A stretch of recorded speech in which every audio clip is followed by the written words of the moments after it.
Hello, and welcome to the 19th hole, the show all about golf. I'm your host, Jack Sacrapani, and today we're going to talk about tournament golf starting up with summer right around the corner with PJ Germano. We will be discussing all things competitive golf indoors. Our guest today was also a guest on our first podcast, PJ Germano. He has a strong passion for golf as he is going to the next level to play collegiately. He is going to share mindset, strategy, and all around what it takes to play in a tournament. Thanks for joining us, PJ. How we doing? So, to start us off, we're going to talk about our tournament golf. And what do you think for you is the most important tournament this summer and why? Probably one of the most important tournaments for me this summer is going to be either the U.S. Open qualifier or the U.S. AM qualifier, because those are just a real test, because those are going to have the best players, and it's going to be the most pressure and the hardest conditions. So I think it's going to be the most important and best test for me. What courses those played at? I think the U.S. AM qualifier is at Sunny Hannah this year. I don't know where the U.S. That'll Open be a is. fun one. Yeah.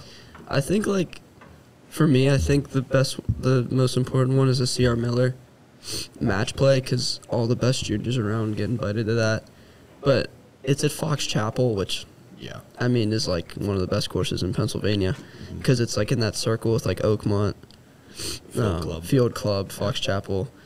But honestly, I think the way that fits my game is just it's so open. The fairways are so big, but the greens I've heard are impossible. I've heard they're super fast. They're super nice, and that's the same way with Sunny Hannah. I mean, Sunny Hannah's a little tighter, but I mean the greens are ridiculous. Yeah. But with these tournaments, going into the mental game, you can't really make many mistakes. But if you do, you have to bounce back perfectly. Yeah. Which, how will you prepare your mind to go into these? I think it's just more thinking out a game plan, thinking out what I'm going to do, not just going into it without any plan, because if I feel like if I go into a plan and I can stick to it, I can really just stay present, and that's really important. That's what a lot of these pro players talk about. They just stay present, and then that's when they play their best golf. Yeah. I mean, if you go out for a practice round, you can, obviously before the round, you can go on the range, see what your miss is, and then you make a game plan from there. If you're not hitting it well, you play smart. You don't play aggressive. If you're hitting it good, you can play aggressive. Yeah. With mistakes and stuff, it's just hard to bounce back, because when you're playing good, you have the lead, or you're right next to the lead, and then you hit a bad shot, and you're it's gone. Yeah. It's kind of hard to bounce back, but if you think about it and you have a plan and you know what you're going to do next, it's easy to come back and think about, how am I going to make this situation better for me, and how am I going to play better golf to compete with the people. Yeah, definitely. Yeah. And then thinking about mistakes and knowing your misses and stuff, when you're about to go into a shot and you don't feel comfortable, or the wind is weird, or the pin's in a weird place, or your lie's weird, what do you think about when you're about to hit those shots? Well, if I have those thoughts when I'm about to hit it, I back off. Yeah. Because it's never gonna. If you have other stuff going on in your mind other than just the shot, it's never gonna go well. Right. It never really does. Mm-hmm. But I really do try to just focus. On those moments, I really try to focus on just back of the ball. Yeah, right. Because if you can pick one thing to focus on, you'll do a lot better. Right. Yeah. I even do that when I'm playing just for fun, at Hannistown, just by myself. If I'm on number 7, playing 240 into the wind, you're not gonna hit a perfect shot. You have to think about it. It's not any courses you play, the lies are gonna be weird. It's gonna be wet. It's gonna plug. It's gonna fly. It's you just have to think about it. Really good. But yeah, I mean, staying on mental game and talking about what Scotty Scheffler has been doing recently, do you think that this is sustainable for for how long the Tiger did it? No. I don't think so. I mean, he's on a run right now. Yeah. So, we haven't seen something like this in a long time. My comparison from what we've seen is 14,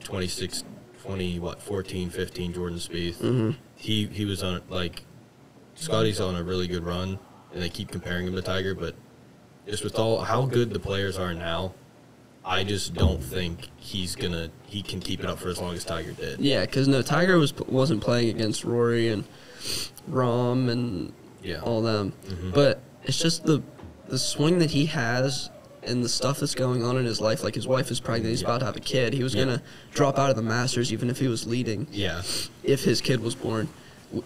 I mean, same thing happened to Jordan Spieth. He had a kid, and then 5 years ago, and now, where is he? He's nowhere. Nowhere, exactly.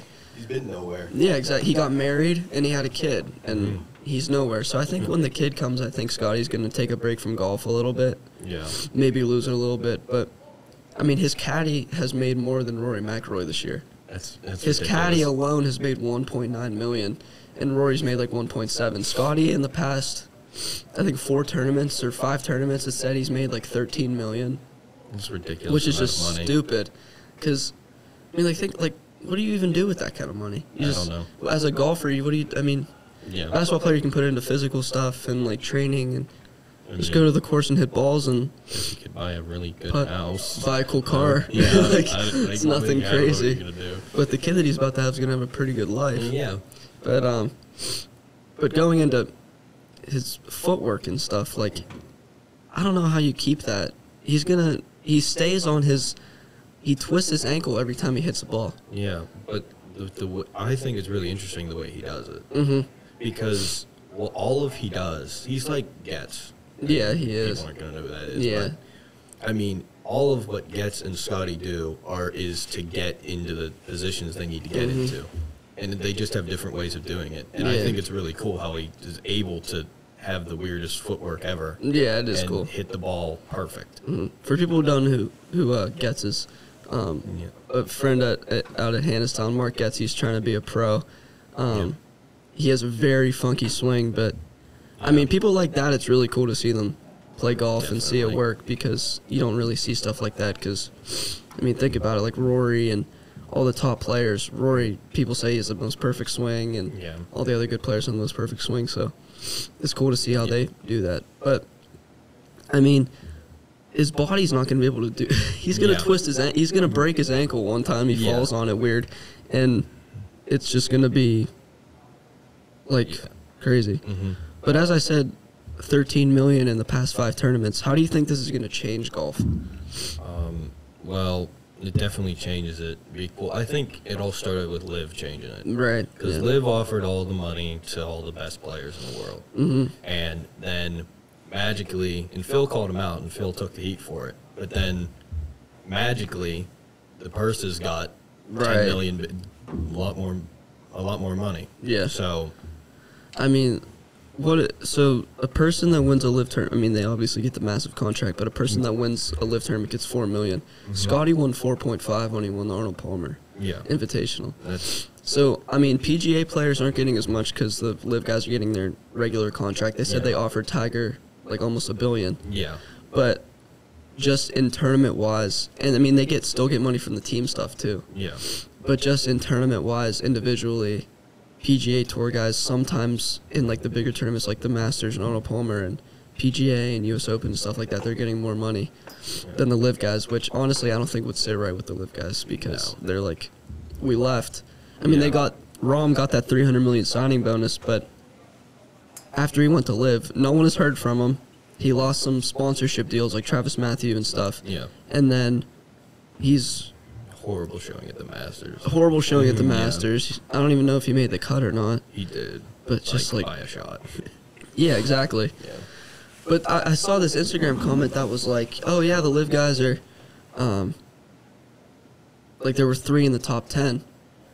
I don't remember that. Exactly. Like, people don't acknowledge them as Liv guys. They're just like, I haven't seen him in forever. Where'd he go? Yeah, it was all PGA Tour guys on the leaderboard on Sunday at the Masters, which is good to see because I'm a PGA Tour fan. I mean, the people that aren't, I feel like every good golfer and person that is good about money and likes good golf is a PGA Tour loyalist. Yeah. Just the Liv people are just like the ones that just want to have fun, which honestly is good in golf. But when you're trying to play serious, honestly, Live isn't the greatest. They have music blaring every hole, and like, it's just kind of crazy. I mean, yeah, it's good for a different audience. Like, good for the Sunday golfer that Right. just goes out and plays for fun. I mean, that's great to watch for them. I mean, it's more fun to watch. Right. But if I want to watch a competition, I'm going to watch the PGA Tour.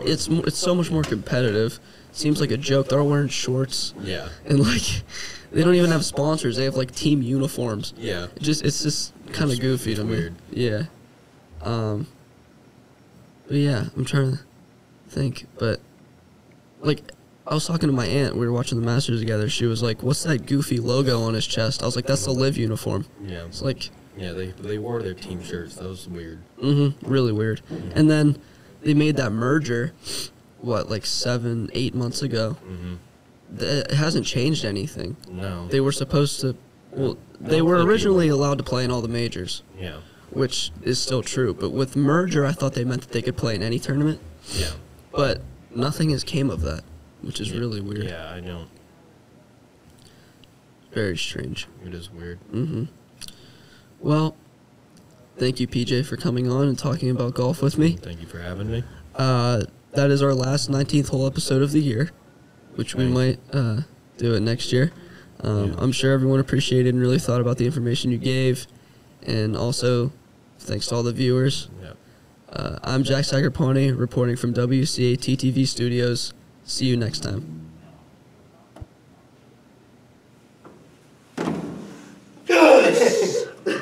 Bang! Fortnite.